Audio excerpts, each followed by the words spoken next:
ಮಹಾರಾಷ್ಟ್ರ ಚುನಾವಣೆಯಲ್ಲಿ ಮಹಾಯುತಿಗೆ ಗೆಲುವು ಹೊಸ ದಾಖಲೆಯನ್ನ ಬರೆದಿದೆ. 200ಕ್ಕೂ ಹೆಚ್ಚು ಕ್ಷೇತ್ರಗಳಲ್ಲಿ ಮಹಾಯುತಿ ಮುನ್ನಡೆಯನ್ನ ಸಾಧಿಸಿದೆ. ಕೇವಲ 50 ವಿಧಾನಸಭಾ ಕ್ಷೇತ್ರಗಳಲ್ಲಿ ಎಂವಿಎ ಮುನ್ನಡೆಯನ್ನ ಕಾಯ್ದುಕೊಂಡಿದೆ.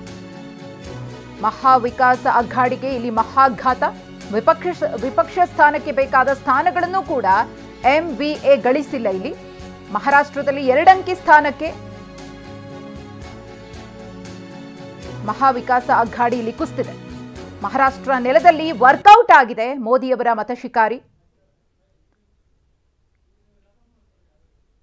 ಎನ್ಡಿಎ 225 ಕ್ಷೇತ್ರಗಳಲ್ಲಿ ಮುನ್ನಡೆಯನ್ನ ಸಾಧಿಸಿದ್ರೆ ಎಂವಿಎ 50 ಕ್ಷೇತ್ರಗಳಲ್ಲಿ, ಇನ್ನು ಪಕ್ಷೇತರರು 13 ಕ್ಷೇತ್ರಗಳಲ್ಲಿ ಮುನ್ನಡೆಯನ್ನ ಸಾಧಿಸಿದ್ದಾರೆ. ಇಲ್ಲಿ ಎನ್ಡಿಎ ಮೈತ್ರಿಕೂಟ ಅಂದ್ರೆ ಮಹಾಯುತಿ 225 ಕ್ಷೇತ್ರಗಳಲ್ಲಿ ಮುನ್ನಡೆಯನ್ನ ಸಾಧಿಸೋದ್ರ ಜೊತೆಗೆ ಹೊಸ ದಾಖಲೆಯನ್ನ ನಿರ್ಮಾಣ ಮಾಡಿದ್ದಾರೆ. ಯಾಕಂದ್ರೆ ಇಷ್ಟು ಅತಿ ಹೆಚ್ಚು ಸಂಖ್ಯೆಯ ಕ್ಷೇತ್ರಗಳನ್ನ ಗೆದ್ದಿದ್ದು 1972ರ ನಂತರ ಇದೇ ಮೊದಲು. ಯಾವುದೇ ಪಕ್ಷ ಆಗಲಿ ಅಥವಾ ಮೈತ್ರಿಕೂಟ ಆಗಲಿ 222ಕ್ಕಿಂತ ಹೆಚ್ಚಿನ ಕ್ಷೇತ್ರಗಳನ್ನ ಗೆದ್ದಿದ್ದು ಇಲ್ಲ. ಆದರೆ ಈ ಬಾರಿ ಮಹಾಯುತಿ ಹೊಸ ದಾಖಲೆಯನ್ನ ಮಹಾರಾಷ್ಟ್ರದಲ್ಲಿ ಸೃಷ್ಟಿ ಮಾಡಿದೆ. 222 ಕ್ಷೇತ್ರಗಳನ್ನ 1972ರಲ್ಲಿ ಕಾಂಗ್ರೆಸ್ ಗೆದ್ದಿತ್ತು. ಅದಾದ್ಮೇಲೆ ಇದೇ ಮೊದಲ ಬಾರಿಗೆ 222ಕ್ಕೂ ಅಧಿಕ ಕ್ಷೇತ್ರಗಳಲ್ಲಿ ಎನ್ಡಿಎ ಗೆದ್ದಿದೆ.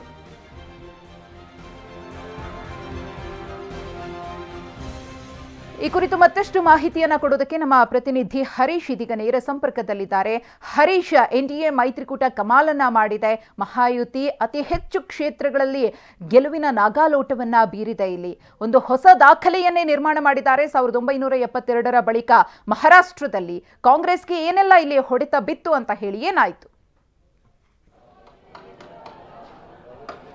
ಹೌದು ಮಧುಶ್ರೀ, ಮಹಾರಾಷ್ಟ್ರದಲ್ಲಿ ಲೋಕಸಭೆ ಚುನಾವಣೆಯಲ್ಲಿ ಮಹಾಯುತಿಗೆ ಬಹಳಷ್ಟು ಹಿನ್ನಡೆಯಾಗಿತ್ತು. ಹೀನಾಯವಾಗಿ ಸೋಲನ್ನು ಅನುಭವಿಸಿತ್ತು. 48 ಕ್ಷೇತ್ರಗಳ ಪೈಕಿ 31 ಕ್ಷೇತ್ರಗಳಲ್ಲಿ ಮಹಾವಿಕಾಸ್ ಅಘಾಡಿ ಗೆಲುವನ್ನು ಸಾಧಿಸಿತ್ತು. ಬಿಜೆಪಿ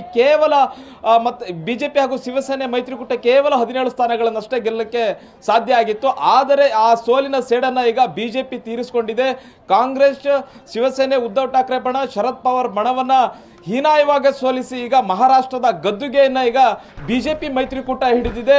ಮುಖ್ಯವಾಗಿ ಲೋಕಸಭಾ ಚುನಾವಣೆಯಲ್ಲಿ ಆದಂತಹ ತಪ್ಪುಗಳನ್ನು ಸರಿಪಡಿಸಿಕೊಳ್ತು. RSS ಕಾರ್ಯಕರ್ತರು, ಬಿಜೆಪಿ ಕಾರ್ಯಕರ್ತರು ಒಟ್ಟಾಗಿ ಕೆಲಸ ಮಾಡಿದ್ರು, ನಾಯಕರುಗಳು ಒಟ್ಟಾಗಿ ಕೆಲಸ ಮಾಡಿದ್ರು. ಅದ್ರ ಜೊತೆಗೆ ಶಿವಸೇನೆ, NCP ಹಾಗೂ ಬಿಜೆಪಿಯ ನಾಯಕರು ಒಟ್ಟಾಗಿ ಕೆಲಸ ಮಾಡಿದ್ರಿಂದ ಮತ್ತೆ ತಳಮಟ್ಟದಲ್ಲಿ ಕೆಲಸ ಮಾಡಿದ್ರಿಂದ ನಾಯಕರ ನಡುವೆ ಸಮನ್ವಯತೆಯನ್ನ ಸಾಧಿಸಿದ್ರಿಂದ ಮಹಾರಾಷ್ಟ್ರದಲ್ಲಿ ಒಂದು ಅತ್ಯದ್ಭುತ ಗೆಲುವನ್ನ ಮಹಾಯುತಿ ಮೈತ್ರಿಕೂಟ ಗೆಲುವನ್ನ ಸಾಧಿಸಿರುವಂತಹದ್ದು. ಮುಖ್ಯವಾಗಿ 70ರ ದಶಕದಲ್ಲಿ ಈ ರೀತಿಯಾದಂತಹ ಒಂದು ಗೆಲುವು ಮೈತ್ರಿಕೂಟಕ್ಕೆ ಸಿಕ್ಕಿತ್ತು. ಅದರ ಬಳಿಕ ಈಗ ಬಿಜೆಪಿ ನೇತೃತ್ವದ ಮೈತ್ರಿಕೂಟ ಈ ಒಂದು ಸಾಧನೆಯನ್ನ ಮಾಡಿದೆ. 225 ಸ್ಥಾನಗಳಲ್ಲಿ ಗೆಲ್ಲುವಂತಹ ಭರವಸೆಯನ್ನ ಮೂಡಿಸಿರುವಂತಹದ್ದು. ಮತ್ತೆ ವಿರೋಧ ಪಕ್ಷವಾಗಿರ್ತಕ್ಕಂತಹ ಮಹಾವಿಕಾಸ್ ಅಘಾಡಿಯ ಮೈತ್ರಿಕೂಟಕ್ಕೆ ಅಧಿಕೃತ ವಿರೋಧ ಪಕ್ಷದ ಸ್ಥಾನವೂ ಕೂಡ ಯಾವುದೇ ಪಕ್ಷಕ್ಕೆ ಸಿಕ್ಕಿಲ್ಲ. ಕಾಂಗ್ರೆಸ್ ಕೇವಲ 19 ಸ್ಥಾನಗಳಲ್ಲಿ ಮುನ್ನಡೆಯನ್ನ ಸಾಧಿಸಿರುವಂತಹದ್ದು. ಶಿವಸೇನೆ ಕೇವಲ 18 ಸ್ಥಾನ. ಹಾಗೆ ಇನ್ನು ಮುಖ್ಯವಾಗಿ ನೋಡೋದಾದ್ರೆ NCP ಶರದ್ ಪವಾರ್ ಬಣ ಏನಿದೆ ಅದು ಕೂಡ ವಿರೋಧ ಪಕ್ಷ ಸ್ಥಾನವನ್ನು ಪಡೆಯಲಿಕ್ಕೆ ಅಧಿಕೃತವಾದಂತಹ ಶಾಸಕರನ್ನ ಗೆದ್ದಿಲ್ಲ ಅನ್ನುವಂತಹದ್ದು. ಹಾಗಾಗಿ ಮಹಾರಾಷ್ಟ್ರ ವಿಧಾನಸಭೆಯಲ್ಲಿ ಅಧಿಕೃತವಾದಂತಹ ವಿರೋಧ ಪಕ್ಷದ ಇಲ್ಲದೆ ಇರುವ ಹಾಗೆ ಈಗ ಬಿಜೆಪಿ ನೇತೃತ್ವ ಮಹಾ ಮೈತ್ರಿಕೂಟ ಮಾಡಿರುವಂತಹದ್ದು. ಮುಖ್ಯವಾಗಿ ಪ್ರಧಾನಿ ನರೇಂದ್ರ ಮೋದಿ ಅವರು ಕೂಡ ದೆಹಲಿಯಲ್ಲಿ ಇವತ್ತು ಮಾತನಾಡ್ತಾರೆ. ಮಹಾರಾಷ್ಟ್ರದಲ್ಲಿ ಒಂದು ಅತ್ಯದ್ಭುತ ಗೆಲುವಿಗೆ ಸಂಭ್ರಮಾಚರಣೆ ನಡೀತಾ ಇದೆ. ನಾನೀಗ ಬಿಜೆಪಿ ಕೇಂದ್ರ ಕಚೇರಿಯ ಬಳಿ ಇದ್ದೇನೆ. ಇಲ್ಲಿನ ಪರಿಸ್ಥಿತಿ ಹೇಗಿದೆ ಅನ್ನುವಂಥದ್ದನ್ನು ತೋರಿಸ್ತಾ ಹೋಗ್ತೀನಿ. ಪ್ರಧಾನಿ ನರೇಂದ್ರ ಮೋದಿ ಅವರು ಇನ್ನೇನು ಕೆಲವೇ ಕ್ಷಣಗಳಲ್ಲಿ ಬಿಜೆಪಿ ಕಚೇರಿಗೆ ಬರ್ತಾರೆ. ನೂರಾರು ಕಾರ್ಯಕರ್ತರುಗಳು ಇಲ್ಲಿ ಆಗಮಿಸಿದ್ದಾರೆ. ಸಂಭ್ರಮಾಚರಣೆ ನಡೀತಾ ಇದೆ. ಯಾಕಂತಂದ್ರೆ ಲೋಕಸಭಾ ಚುನಾವಣೆಯಲ್ಲಿ ಮಹಾರಾಷ್ಟ್ರದಲ್ಲಿ ಬಿಜೆಪಿಗೆ ಸಾಕಷ್ಟು ಹಿನ್ನಡೆ ಆಗಿತ್ತು. ಮೈತ್ರಿಕೂಟದಲ್ಲಿ ಗೊಂದಲಗಳು ಏರ್ಪಟ್ಟಿತ್ತು. ಹಾಗಾಗಿ ಹೆಚ್ಚಿನ ಸ್ಥಾನಗಳನ್ನು ಗೆಲ್ಲಲಿಕ್ಕೆ ಸಾಧ್ಯ ಆಗಿರಲಿಲ್ಲ. ಅವೆಲ್ಲ ಗೊಂದಲಗಳನ್ನು ಪರಿಹರಿಸಿಕೊಂಡು ಮಹಾರಾಷ್ಟ್ರದಲ್ಲಿ ಒಂದು ಸಿದ್ಧತೆಯ ಮೂಲಕ ಚುನಾವಣೆಯನ್ನ ಬಿಜೆಪಿ ಹಾಗೂ ಶಿವಸೇನೆ NCP ಮೈತ್ರಿಕೂಟ ಚುನಾವಣೆಯನ್ನ ಎದುರಿಸಿತು. ಅದಕ್ಕೆ ಬೇಕಾದಂಥ ತಂತ್ರಗಾರಿಕೆಯನ್ನ ಮಾಡ್ತು.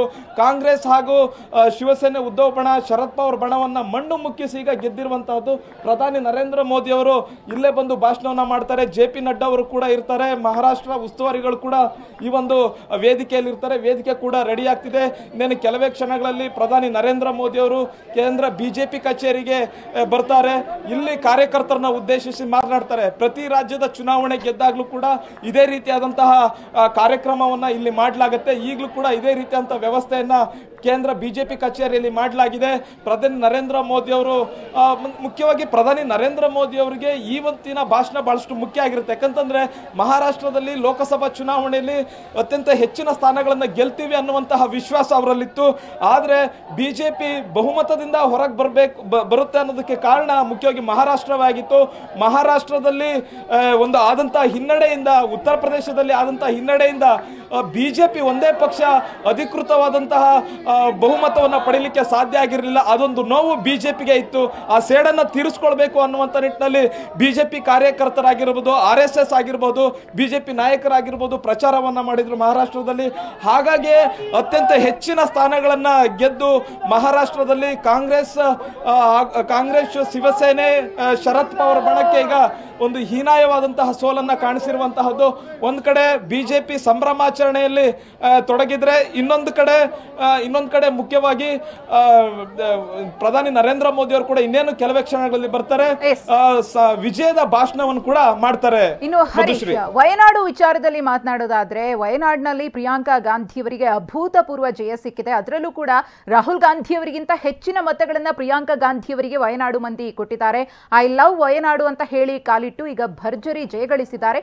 ಮತ್ತೊಂದು ಅಚ್ಚರಿ ವಿಚಾರ ಏನಪ್ಪಾ ಅಂದ್ರೆ, BJP ಅಭ್ಯರ್ಥಿ 3ನೇ ಸ್ಥಾನಕ್ಕೆ ಕುಸಿದಿರುವುದಿಲ್ಲ.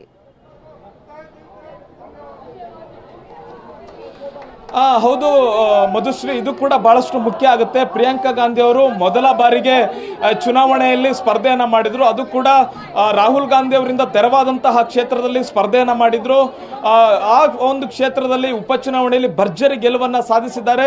ರಾಹುಲ್ ಗಾಂಧಿ ಅವರು ಏನು ಗೆಲುವಿನ ಅಂತರವನ್ನ ಸಾಧಿಸಿದ್ರು, ಅದಕ್ಕಿಂತ ಹೆಚ್ಚಿನ ಮತಗಳನ್ನ ತೆಗೆದುಕೊಂಡು ಪ್ರಿಯಾಂಕಾ ಗಾಂಧಿ ಅವರು ಗೆಲುವಿನ ದಾಖಲೆಯನ್ನ ಬರೆದಿರುವಂತಹದ್ದು. 4 ಲಕ್ಷಗಳಿಗೂ ಅಧಿಕ ಮತಗಳ ಅಂತರದಿಂದ ಪ್ರಿಯಾಂಕಾ ಗಾಂಧಿ ಅವರು ಗೆಲುವನ್ನ ಸಾಧಿಸಿದ್ದಾರೆ. ದೆಹಲಿಯಲ್ಲೇ ಪ್ರಿಯಾಂಕಾ ಗಾಂಧಿ ಅವರು ಇದ್ದಾರೆ. ಅವರು ಕೂಡ AICC ಅಧ್ಯಕ್ಷ ಮಲ್ಲಿಕಾರ್ಜುನ ಖರ್ಗೆ ಅವರನ್ನ ಭೇಟಿ ಮಾಡಿದ್ದಾರೆ. ಅವರ ಜೊತೆ ಗೆಲುವಿನ ಸಂಭ್ರಮದಲ್ಲಿ ಭಾಗಿಯಾಗಿದ್ದಾರೆ. ಮುಖ್ಯವಾಗಿ ವಯನಾಡು ಜನತೆಗೆ ಸಂದೇಶವನ್ನು ಕೂಡ ರವಾನಿಸಿದ್ದಾರೆ. ಐ ಲವ್ ವಯನಾಡು ಅನ್ನುವಂತಹ ನಿಟ್ಟಿನಲ್ಲಿ ಸಂದೇಶವನ್ನು ರವಾನಿಸಿದ್ದಾರೆ. ಮತ್ತೆ ಅವರು ವಯನಾಡಿಗೆ ಸದ್ಯದಲ್ಲೇ ತೆರಳುವಂತಹ ಸಾಧ್ಯತೆ ಇದೆ. ಮುಖ್ಯವಾಗಿ ವಯನಾಡು ಕ್ಷೇತ್ರ ಕೂಡ ಬಹಳಷ್ಟು ಮುಖ್ಯ ಆಗಿತ್ತು ಪ್ರಿಯಾಂಕಾ ಗಾಂಧಿ. ಓಕೆ, ಧನ್ಯವಾದ ಹರೀಶ್ ತಮ್ಮ ಮಾಹಿತಿಗಾಗಿ.